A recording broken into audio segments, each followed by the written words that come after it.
Stars. Game 4, Saturday, 6 p.m. Eastern, number 18 Tennessee at number 21 LSU inside the strong-ass Offer Assembly Center. KenPom has it LSU -4.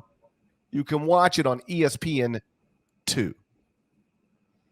Yeah, got to go LSU because this Tennessee offense is in a bad type of way right now. What is going on with that? Like they're playing shorthanded Ole Miss the other night, and they got 2 points in the first 2 minutes of the game. Yeah. And then, we referenced the awful performance offensively against Texas Tech. Like, why? They've got a pro point guard and veteran,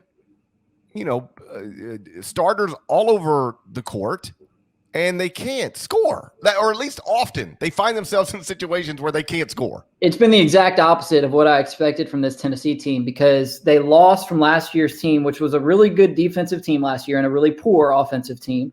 They lost Yves Pons, who was a versatile shot-blocking machine. And then they lost Keon Johnson and Jaden Springer, who were more effective defensively for that team due to their athleticism, versatility, disruptive in terms of getting steals and so on.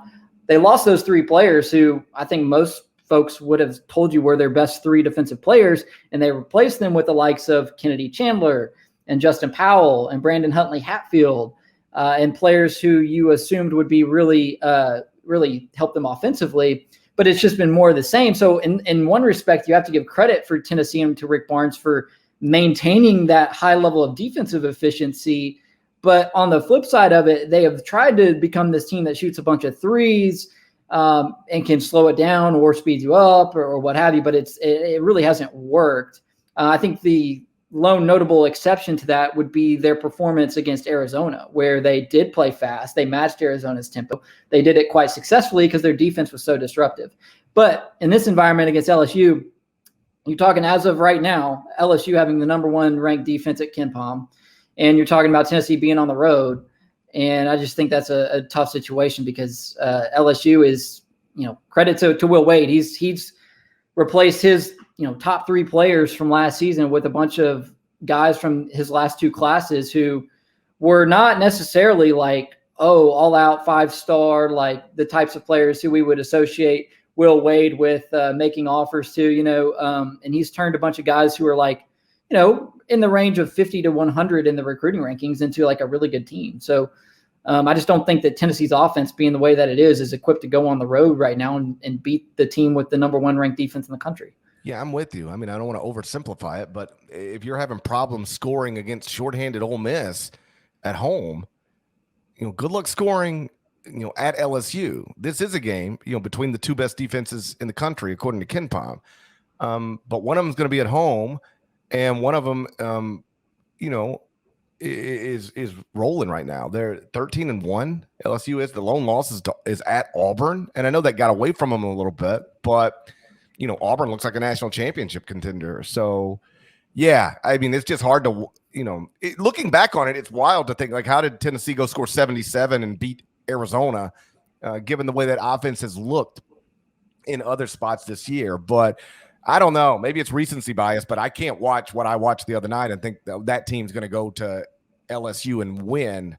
I'm skeptical they'll be competitive. So, yeah, I'll lay the points. I'm with you. I'm going to lay the points with LSU in this one. All right, game 5. You get to pick it. The floor is yours.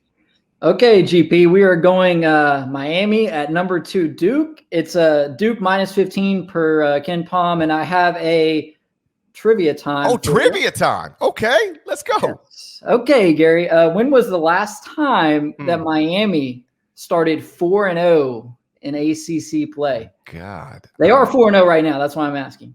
The last time Miami started 4-0 in ACC play, because Miami has won 8 straight games, and those ACC games are Clemson, Wake, Syracuse, NC State.